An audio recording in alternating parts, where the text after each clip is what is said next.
అంతవరకు తల్లి పాత్ర, ఇప్పుడు అత్త పాత్ర. ఇప్పుడు ఈ కొడుకుని తీసుకెళ్ళి ఈ ఊరి చేతిలో పెట్టావు నువ్వు, ఇంకో ఆడదాని చేతిలో పెట్టావు, ఇంకో కోడల చేతిలో పెట్టావు. మరి పెట్టేటప్పుడు ఇది తెలియదా తిరిగి తీసుకోవడానికి ఉండదని? మరి ఎందుకమ్మా మహాతల్లి నా కొడుకు నా మాట వింటలేదంటావు? ఆడు విండాడు, ఆడు నీ కోసం పుట్టలేదు, ఆమె కోసం పుట్టాడు. ఇంతకాలం నీ కోసం పుట్టాడు నువ్వు అనుకున్నావు, అది నీ తప్పు కదమ్మా. మొన్నటి వరకు ముఖ్యమంత్రి గారు ఇప్పుడు మాజీ ముఖ్యమంత్రి అవుతారు.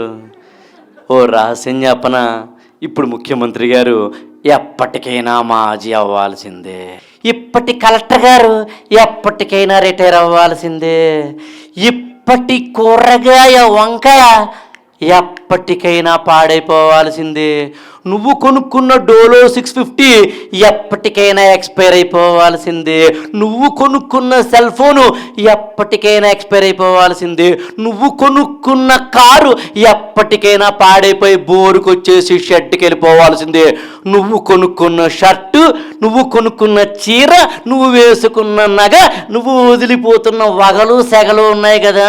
నేను చాలా అందంగా ఉంటాను తెలిసిన, నేను రష్మిక నాకన్నా అందంగా ఉంటుందా, పుష్ప నేను తగ్గేదేలే అని నువ్వు అనుకుంటే నీ అందము శాశ్వతము కాదు.